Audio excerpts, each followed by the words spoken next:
أعوذ بالله من الشيطان الرجيم بسم الله الرحمن الرحيم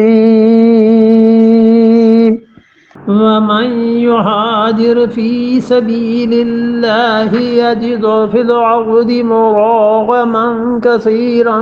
وسعة ومن يخرج من بيته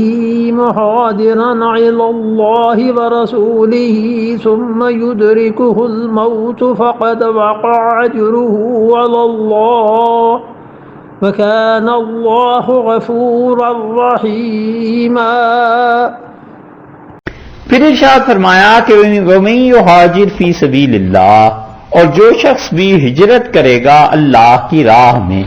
ہجرت کا مطلب ہے وطن کو چھوڑ دینا۔ کوئی بھی شخص جو کسی نیک مقصد کی خاطر اپنے وطن کو چھوڑ دیتا ہے، اپنے گھر کو چھوڑ دیتا ہے اور کسی اور ملک میں جا کر وہ سکونت اختیار کر لیتا ہے، اس کو بنیادی طور پر کہتے ہیں ہجرت، کہ اس نے بیکار اور فضول چیز سے جان چھڑا کے اور کسی کام کی جگہ پر چلا گیا۔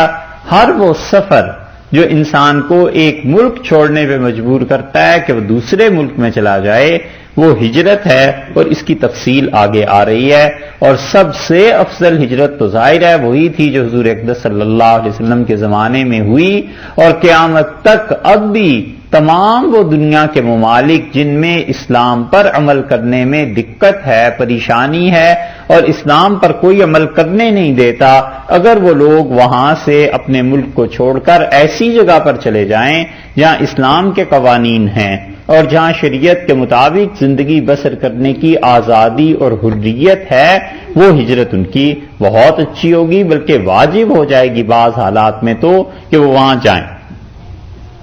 یہاں اللہ تعالی نے اب اس آیت میں اس کو عام کر دیا ہے اور یہ ارشاد فرمایا کہ وَمَن يُهَاجِرْ فِي سَبِيلِ اللَّهِ، اور جو کوئی بھی اللہ کے راستے میں اپنے وطن کو چھوڑے گا، یجد فی الارض، وہ زمین میں پائے گا کیا چیز؟ مراغمن، وہ زمین میں پناہ کی جگہ پالے گا۔ جو آدمی بھی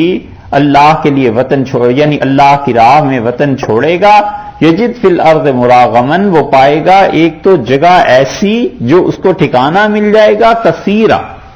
بہت بڑی جگہ، اچھی جگہ پالے گا، بہت جگہ مل جائے گی اسے۔ مراغمن کے بعد کثیرن کا لفظ لانے کا مطلب یہ ہے کہ اسے ہم اچھا ٹھکانہ دے دیں گے، اور اس کے ساتھ ساتھ اور ساتن، اسے کیا کریں گے؟ کشائش بھی دے دیں گے، بہت اچھی طرح اسے رکھیں گے، بشرطے کہ اللہ کی راہ میں وہ جا رہا ہے ہجرت کر کے۔ یہ دو چیزیں اسے ملیں گی، ایک چیز تو یہ کہ اپنے وطن کو چھوڑے، اور دوسری چیز یہ کہ اللہ کے راستے میں ہو تو مراغم۔ رغام کہتے ہیں مٹی کو، اور اسی سے یہ محاورہ بنا کہ لسوق الانف بالرغام، مٹی میں لوگوں کا کسی چیز کا ناک ملا دینا، یعنی ذلیل کر دینا، رسوا کر دینا، اس کی عزت کا ختم ہو جانا۔ اور رغم تو الیہ کا مطلب میں اس کی طرف گیا تنگ آ کر، اپنی عزت بچانے کے لیے میں نے اس کا ٹھکانہ پکڑ لیا، اس کے پاس پہنچ گیا۔ تو مراغم اس کا مطلب یہ ہوا کہ وہ جگہ جہاں پہنچ کے انسان عزت سے رہ سکے، وہ جگہ جہاں پہنچ کے انسان ٹھکانہ پا سکے۔ تو اللہ نے فرمایا ہے، اور یہ قیامت تک کے لیے آیت کریمہ ہے، کتنی بڑی چیز ہے جو اللہ نے مسلمانوں کو یہ سکھائی ہے۔ اور مسلمان اگر اپنی نیت درست کر لیں اور وہ اب بھی ہجرت کریں تو اللہ نے فرمایا کہ مراغمن کثیرہ، ہم انہیں بہت اچھا ٹھکانہ دے دیں گے، ایک وسعتن، اور ہم انہیں گنجائش بھی دے دیں گے۔ کثیر اور سع دو لفظ لائے ہیں، ان دو الفاظ کا ترجمہ مفسرین کہتے ہیں اس کی تفسیر میں کہ یا تو مراد یہ ہے کہ ہم انہیں وسعت دے دیں گے رزق میں، گھر بھی دیں گے، اس کے ساتھ ساتھ پیسہ بھی دے دیں گے اگر وہ ہجرت کرے ہماری راہ میں۔ دوسری تفسیر اس کی یہ کی گئی ہے کہ اگر وہ ہجرت کرے گا ہماری راہ میں، کسی اور ملک میں چلا جائے گا، تو مراغمن اسے ایسی جگہ دے دیں گے جہاں پہنچ کے وہ اپنے دین کا اظہار کر سکے، کھل کے نماز پڑھ سکے، کھل کے وہ روزے رکھ سکے، صاف اپنے دین پہ عمل کر سکے، اظہار ہو جائے دین کا اس سے یہ۔ اور بعض حضرات کہتے ہیں تیسری تفسیر اس کی کہ مراغمن کثیرم وسع، ہم اسے ایک تو گھر دے دیں گے جب وہ ہجرت کر کے جائے گا، اور اس کے ساتھ ساتھ اس کے دل کو کھلا کر دیں گے، کیونکہ اپنے ملک میں رہ کے کافروں سے اگر اسے خوف تھا، جیسے ہندوستان میں کہ دین کا اظہار کھل کے نہیں ہو سکتا تھا، مثلا گائے ذبح نہیں کی جا سکتی تھی، مثلا عید اور یہ تہوار جو دین کے ہیں، فرض کر لیجئے کسی بھی کافر ملک میں، ہندوستان کی کیا مثال، کسی بھی کافر ملک میں ایسے نہیں کیا جا سکتا تھا، تو جب ایسے ملک میں چلا جائے گا جہاں سیکولر حکومت ہے حقیقی معنی میں، اور وہ اپنے دین کا اظہار کھل کے کر سکتا ہے، یا وہاں پر ملک ہے اسلام کا اور وہاں پر آسانی سے دین پر عمل کیا جا سکتا ہے، یا پھر اسلامی ملک ہے کوئی لیکن وہاں پر دین کا اظہار نہیں کیا جا سکتا، معاشرہ ایسا تنگ ہو گیا ہے کہ اگر یہ دین پر عمل کرے تو اسے ہر طرف سے تانے ملتے ہیں، معاشرہ ایسا خراب ہو گیا ہے کہ کہنے کو مسلمان ہیں لیکن حقیقت میں وہ منافق ہیں، اور اگر دین کا علم اور دین کے اعمال پر عمل کیا تو وہاں پر اس کا رہنا دشوار ہو جائے گا، حلال کا رزق کمانا دشوار ہو جائے گا۔ وہ کہتا ہے میں نے نہیں رشوت دینی، میں نے نہیں حرام کام کرنے، یہ سب کاموں میں ملوث ہونا پڑے گا اسے، تو جو ان پریشانیوں سے بچ کر اس وطن میں چلا گیا جس وطن میں عدل ہے، انصاف ہے، چاہے حکومت وہ کافروں ہی کی کیوں نہ ہو، اللہ نے فرمایا ہے کہ ہم اسے ٹھکانہ بھی دے دیں گے، اور ساعتن دوسری چیز یہ کہی ہے اللہ نے کہ ہم اس کا سینہ کھول دیں گے۔ یہ تیسری تفسیر کہ وہ خوشی سے اپنے دین پہ عمل کر سکے گا، اور خوشی سے اللہ اسے اتنا کچھ دے دے گا کہ اطمینان کی زندگی بسر کرے۔ کافروں کی حکومت کی دلیل یہ ہے کہ حضور اقدس صلی اللہ علیہ وسلم نے صحابہ کرام رضی اللہ عنہ سے کہا، جب آپ کی نبوت کا 5واں سال تھا، اور حضرت عمر رضی اللہ عنہ کے بھی اسلام سے پہلے کی یہ بات ہے کہ آپ نے صحابہ رضی اللہ عنہ سے کہا کہ میں نے ایک ملک کے متعلق سنا ہے، حبشہ کے متعلق، اور وہاں کا بادشاہ عدل والا ہے، انصاف کرنے والا ہے، تو تم لوگ مکہ چھوڑ کے وہاں چلے جاؤ۔ اور ہجرت کی صحابہ کرام رضی اللہ عنہ نے، وہ ہجرت حبشہ کے نام سے جو، اور پھر وہاں سے ہجرت کر کے کچھ لوگ مدینہ منورہ پہنچے۔ تو جو حبشہ کی ہجرت تھی اس وقت تو حکمران عیسائی تھے، نجاشی عیسائی تو تھے رحمت اللہ علیہ، اور اس کے بعد انہوں نے اسلام قبول کیا ہے دیر میں،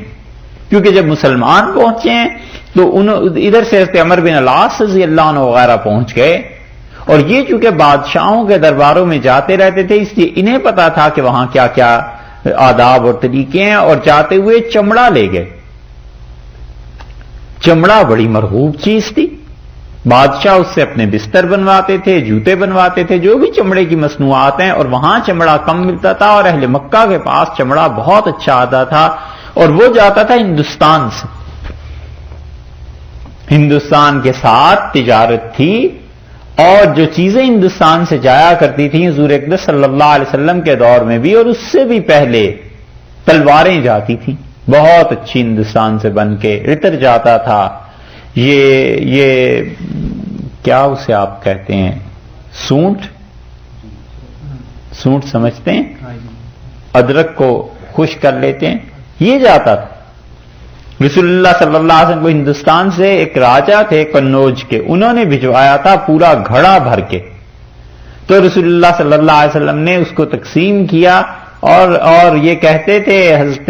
ابو سعید رضی اللہ عنہ کہ مجھے بھی ایک ٹکڑا اس میں سے آپ نے عنایت فرمایا تھا۔ بہت چیزیں جاتی تھیں، ان میں سے ایک چیز یہ بھی تھی کہ چمڑا جاتا تھا، تو عمر بن العاص رضی اللہ عنہ وغیرہ یہ چمڑا لے کے گئے، بہت اچھی چیزیں نجاشی کے پاس، اور انہوں نے کہا کہ ان لوگوں کو یہاں سے نکال دو، اور یہ کسی دین کو نہیں مانتے، حتیٰ کہ حضرت عیسیٰ اور حضرت مریم علیہ السلام کو بھی نہیں مانتے۔ نجاشی نے بلایا اور حضرت جعفر رضی اللہ عنہ گئے، یہ مسلمانوں کے قائد تھے مسلمانوں کی طرف سے، اور اس نے کہا کہ بھئی تمہارا دین کیا ہے، یہ تمہارے خلاف آئے ہیں لوگ، تو تم بتاؤ۔ انہوں نے سورہ مریم پڑھنی شروع کی، اور جب وہ اس بات پر پہنچے کہ قال انی عبداللہ، اور عیسیٰ علیہ السلام نے کہا پیدائش کے فوراً بعد کہ میں اللہ کا بندہ ہوں اور اللہ نے مجھے نبوت دی ہے، یہ چیزیں، تو نجاشی رو پڑا۔ 7ویں پارے کے شروع میں یہ انہی لوگوں کا ذکر ہے۔ اللہ نے فرمایا ہے کہ جب وہ اس چیز کو سنتے ہیں جو اللہ کی طرف سے نازل کی گئی ہے تو تم ان کی آنکھوں کو دیکھو گے تو بہہ پڑتی ہیں آنسوؤں سے، کیونکہ انہیں پتہ چل جاتا ہے کہ یہ واقعی حق ہے۔ تو اس بادشاہ نے، نجاشی نے ان کافروں سے کہا کہ اللہ کی قسم، تنکا اٹھا کے اس نے کہا عیسیٰ علیہ السلام اس تنکے سے زیادہ وہ چیز جو انہوں نے پڑھی ہے نہ کم تھے نہ زیادہ تھے، بس اتنے ہی تھے جو ان لوگوں نے کہا۔ اور اس سے کہا تم لوگ جاؤ اور میرے ملک میں رہو اور تمہیں کوئی نہیں چھیڑ سکتا۔ اور پھر اس نے ان لوگوں کی بڑی عزت کی، بڑی پذیرائی کی۔ یہ سب چیزیں ہوئی ہیں، اور نجاشی رحمت اللہ علیہ نے پھر اسلام قبول کیا۔ پھر رسول اللہ صلی اللہ علیہ وسلم کو کہا کہ میں آپ کا نکاح کرنا چاہتا ہوں یہاں، اور حضور اقدس صلی اللہ علیہ وسلم کے لیے ام حبیبہ رضی اللہ عنہا کو انہوں نے منتخب کیا۔ ام حبیبہ جو تھی ام المومنین رضی اللہ عنہا، یہ بیٹی تھی حضرت ابو سفیان رضی اللہ عنہ کی، اور ان کا نام تھا اصل میں رملہ، اور 400 دینار ان کا حق مہر تھا، اور وہ حق مہر جو تھا وہ اس نجاشی نے ہی ادا کیا ہے۔ رسول اللہ صلی اللہ علیہ وسلم کے 2 نکاح ایسے تھے جس میں آپ خود نہیں تشریف لے گئے بلکہ وکالت میں ہوئے ہیں نکاح، تو وہاں یہ کہا گیا کہ حضرت جعفر رضی اللہ عنہ نے کہا کہ میں انہیں رسول اللہ صلی اللہ علیہ وسلم کے لیے قبول کرتا ہوں۔ نکاح میں وکالت بھی ہوتی ہے، وہاں وکالت سے نکاح ہوئے تھے۔ اور حضور اقدس صلی اللہ علیہ وسلم ایک دن بیٹھے ہوئے تھے اور آپ نے فرمایا کہ تمہارے بھائی نجاشی کا انتقال ہو گیا اور اٹھو ہم ان کا جنازہ پڑھیں۔ تو رسول اللہ صلی اللہ علیہ وسلم نے ان کا جنازہ پڑھا، اور آپ نے فرمایا ایسے لگتا تھا جیسے وہ میرے سامنے پڑا ہوا ہے، یا صحابہ رضی اللہ عنہ کہتے ہیں ایسے لگتا تھا جیسے جنازہ بالکل سامنے ہے۔ اسی لیے غائبانہ جنازہ حنفی فقہا کے یہاں نہیں ہے، وہ کہتے ہیں یہ رسول اللہ صلی اللہ علیہ وسلم کی خصوصیت ہے کہ آپ نے وہ جنازہ پڑھا۔ تو وہاں پر بات کیا تھی؟ آپ نے کیوں کہا کہ ہجرت کر جاؤ؟ بات اتنی تھی کہ وہاں پر عدل تھا، انصاف تھا، وہاں پر اچھی چیزیں تھیں۔ اس لیے اب بھی اگر کوئی آدمی ہجرت کرے گا اس ملک میں جہاں پہ حکومت ہے سیکولر اور کافروں کی حکومت ہے، لیکن وہ اپنے دین پر آزادی سے عمل کر سکتا ہے، وہ اس میں آ جائے گا۔ اللہ تعالیٰ نے فرمایا ہے کہ وَمَن يُهَاجِرْ فِي سَبِيلِ اللَّهِ، اور جو کوئی اللہ کی راہ میں ہجرت کرے گا يَجِدْ فِي الْأَرْضِ مُرَاغَمًا كَثِيرًا وَسَعًا، تو وہ پائے گا اللہ کی اس زمین میں کیا چیز؟ 2، ایک تو جگہ بہت سے مل جائے گی، اور دوسرے کشائش مل جائے گا اور فراخی مل جائے گی۔ وَمَن يَخْرُجْ مِن بَيْتِهِ مُهَاجِرًا، اور جو کوئی اپنے گھر سے نکلے گا ہجرت کی نیت سے، مہاجرن الی اللہ، اللہ کے لیے، ورسولہ، اور اس کے رسول صلی اللہ علیہ وسلم کی طرف۔ دیکھا آپ نے، یہ ہے ہجرت میں نیت کہ وہ اپنے گھر سے نکلا ہے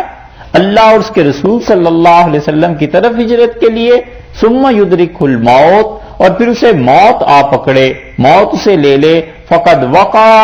سو ثابت ہو گیا، اجرہ، اس کا اجر، علی اللہ، اللہ کے ذمے اس کا ثواب رہا۔ ہجرت نہیں ہوئی پوری، راستے میں ہی انتقال ہو گیا، ہجرت نہیں ہوئی اور کسی حادثے کا شکار ہو گیا، اللہ نے فرمایا فقد وقع اجرہ علی اللہ، اللہ کی ذمہ داری ہے، اللہ اس انسان کو اجر دے گا۔ آیت کا یہ ٹکڑا یا یہ آیت جو ہے نازل ہوئی ہے خالد ابن حزام رضی اللہ عنہ کے بارے میں، اور اس میں خالد رضی اللہ عنہ مہاجر صحابہ رضی اللہ عنہ میں تھے۔ ایک تو یہ خالد ابن ولید ہے نا، یہ نہیں، ایک خالد ابن حزام ہے رضی اللہ عنہ، وہ مراد ہے۔ وہ اپنے گھر سے نکلے اور جا رہے تھے حبشہ کی ہجرت کے لیے، اور سانپ نے راستے میں ڈس لیا اور وہ شہید ہو گئے۔ تو تو لوگوں نے بات پوچھی رسول اللہ صلی اللہ علیہ وسلم سے کہ ان کی ہجرت یہ پوری ہوئی ہے یا نہیں، تو اللہ تعالیٰ نے یہ آیت نازل کی اور اللہ نے فرمایا کہ وَمَن يَخْرُجْ مِن بَيْتِهِ مُهَاجِرًا إِلَى اللَّهِ وَرَسُولِهِ، اور جو اپنے گھر کو وطن کو چھوڑ کر نکلا کہ اللہ اور اس کے رسول صلی اللہ علیہ وسلم کی طرف ہجرت کرے، اور پھر اسے کیا آ گئی، موت آ گئی، ایسی چیز آ گئی، فقد وقع اجرہ علی اللہ، تو اس انسان کا اجر واقع ہو گیا، ثابت ہو گیا اللہ کے اوپر، یعنی اللہ یقیناً اسے اجر دے گا۔ یہ الگ بات ہے کہ اللہ پہ کوئی چیز فرض نہیں ہوتی، ہمارے عقیدے کے مطابق کوئی چیز خدا پہ واجب نہیں ہے، ہاں وہ اپنی رحمت سے کسی چیز کو واجب کر لے تو یہ ایک الگ بات ہے۔ سمجھ آ رہی؟ ٹھیک ہے، تو ہجرت بنیادی طور پر یہ بات ہو گئی کہ آدمی اپنے گھر کو چھوڑ کے، اپنے وطن کو چھوڑ کے اللہ اور اس کے رسول صلی اللہ علیہ وسلم کے لیے نکلے، اور نیت اس کی کیا ہو یہ ہے ڈیپینڈ کرتا کہ نیت اس نے کیا کی تھی اپنے وطن کو چھوڑنے کی۔ اگر نیت اچھی تھی تو اللہ کے ذمے اس کا اجر ہے، اور وہ اس نیت سے نکل پڑا اپنے گھر سے، اور پھر اگر اسے موت آ گئی، یہاں موت پہ بڑی اچھی بات مفسرین نے لکھی ہے، وہ کہتے ہیں موت ہی صرف نہیں، تو چونکہ خالد ابن حزام رضی اللہ عنہ کے قصے میں یہ آیت نازل ہوئی ہے، اس لیے اللہ نے موت کا لفظ فرمایا ہے، وگرنہ ہر وہ عذر جو انسان کو بے بس کر دے، ہر وہ پریشانی جو بے بس کر دے اور انسان اپنی ہجرت پوری نہ کر سکے، یہ اس میں بشارت ہے ان تمام لوگوں کے لیے جو کسی ملک میں بھی ہجرت کر کے جانا چاہتے ہیں کہ وہاں جا کر اپنے دین پر عمل کریں اور انہیں ویزا نہ ملے۔ وہ چاہتے ہیں کہ جا کر اللہ کے دین پر عمل کے لیے کوئی جگہ تلاش کر لیں اور انہیں جانے کے لیے پابندیاں لگ جائیں کوئی بھی، تو یہ سب لوگ اس میں آ جائیں گے، کیونکہ انہوں نے اپنے اختیار کو تو پورا استعمال کر لیا، آگے بے بس ہو گئے، موت آ گئی، ویزا نہیں ملا، یا جانے نہیں دیا کسی نے، حکومت نے کوئی ایسا مسئلہ بنا دیا، سب چیزوں میں اللہ نے بہت بڑی چیز دی ہے، بشارت کی ان کو۔ اللہ نے فرمایا تم لوگوں کا اجر میرے ذمے۔ خدا کی رحمت اور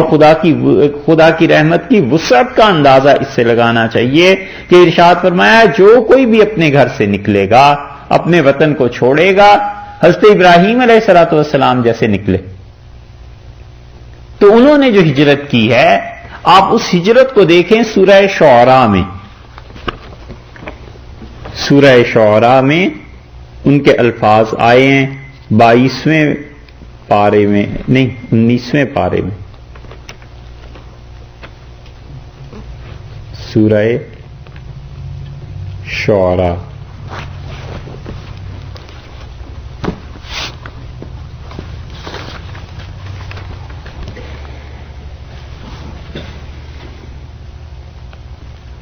سورہ شعراء ہے اور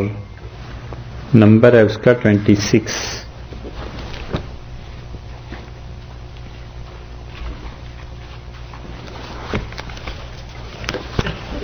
19واں پارہ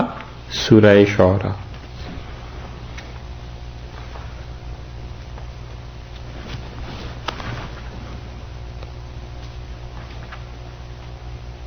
ملی؟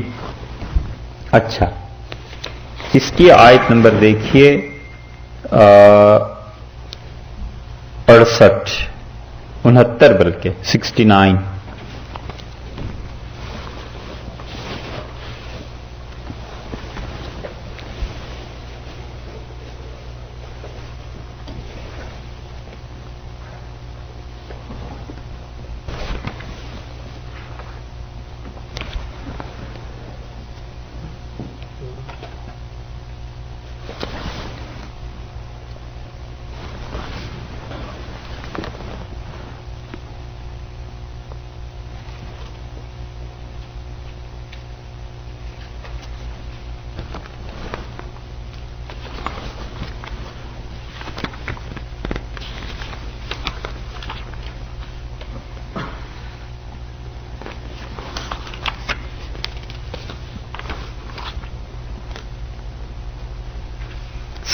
ہاتھ میں کچھ گڑبڑ ہو گئی، انی مہاجر الی ربی فیہدین،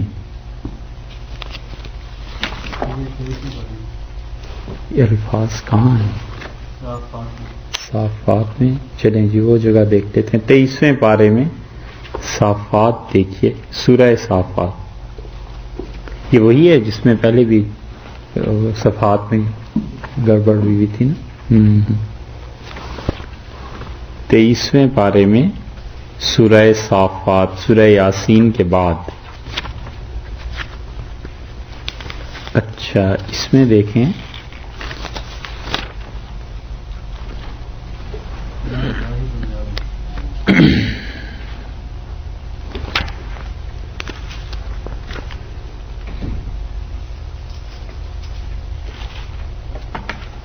تیئیسواں پارہ سورہ صافات اور آیت نمبر 85 85 جی سورہ نمبر 37.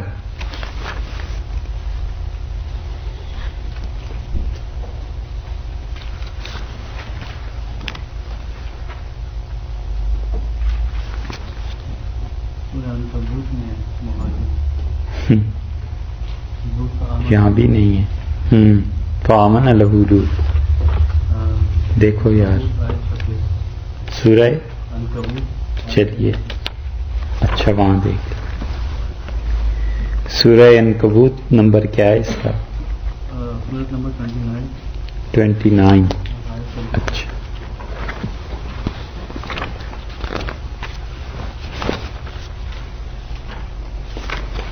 یہاں 28 کے بعد سورت 27 آ گئی ہے.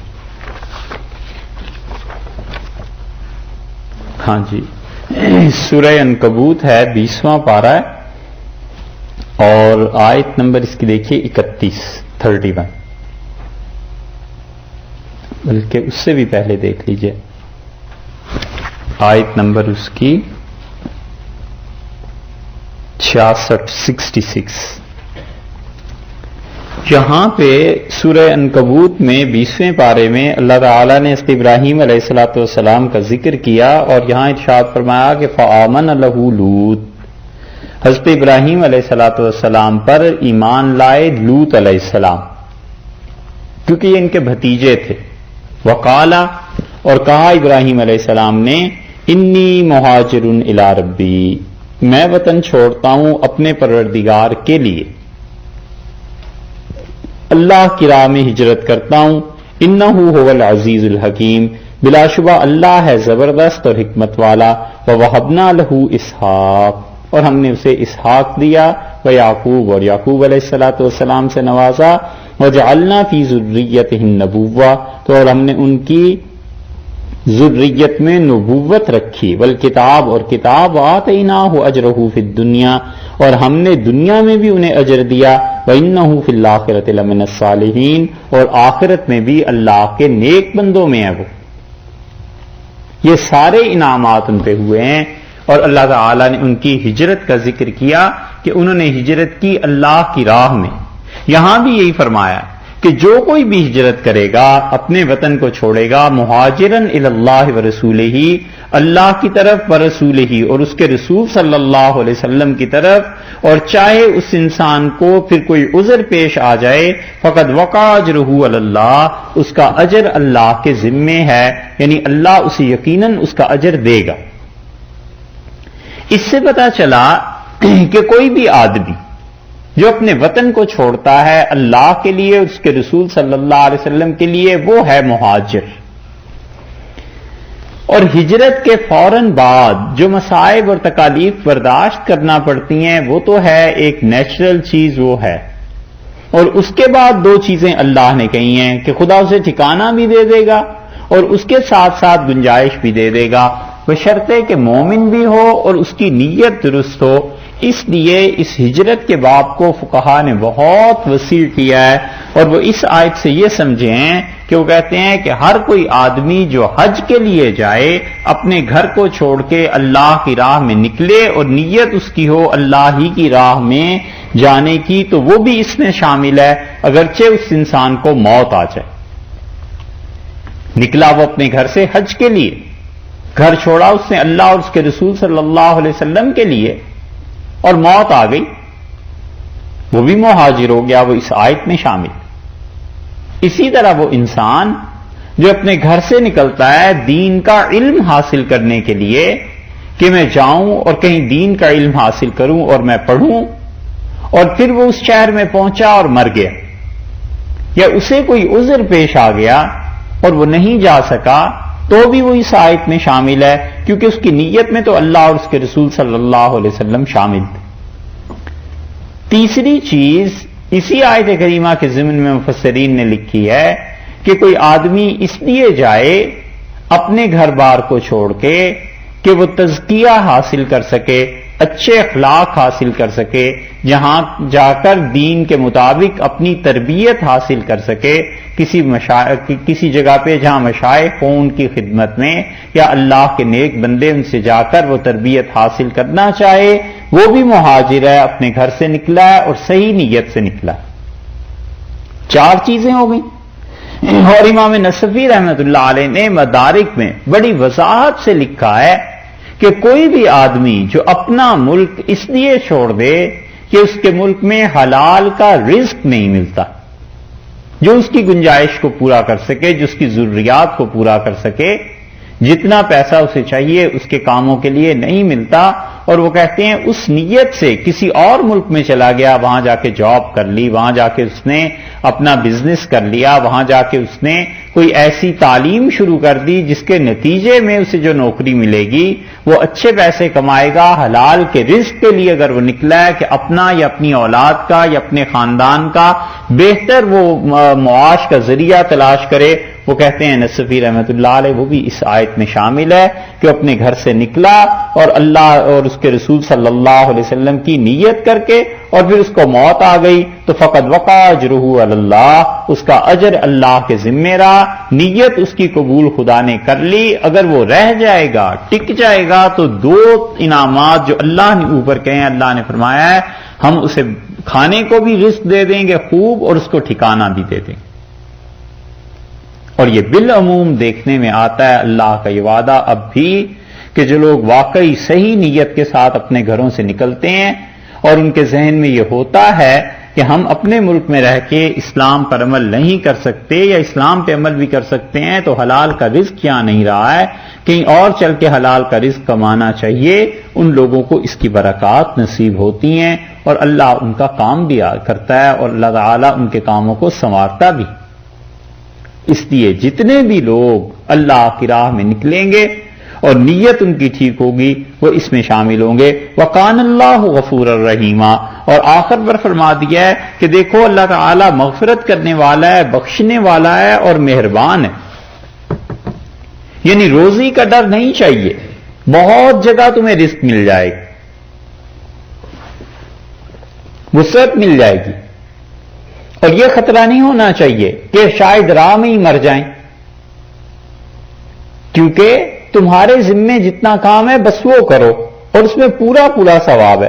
اور موت اپنے وقت سے پہلے تھوڑا ہی آ جاتی ہے، جو وقت متعین ہے بس اس وقت پہ آ جائے گی، لیکن تم اپنی نیت کو درست رکھو۔ تو یہ بہت بڑی آیت کریمہ میں بشارت ہے ان تمام مسلمانوں کے لیے جو اپنے اپنے ممالک سے جاتے ہیں کہیں بھی اور ان کی نیت صحیح ہوتی ہے، خواہ وہ رزق حلال کمانے کی ہو اور خواہ وہ دین پہ عمل کرنے کی ہو اور خواہ وہ تزکیے کی ہو اور خواہ وہ حج کی ہو یا اللہ کی راہ میں تبلیغ کی ہو، وہ سب کے سب اس چیز میں شامل ہیں۔ اللہ تعالیٰ نے فرمایا ہے کہ اللہ کے ذمے ہے کہ ان کو اجر دے گا۔ یہاں تک تو تھی ہجرت،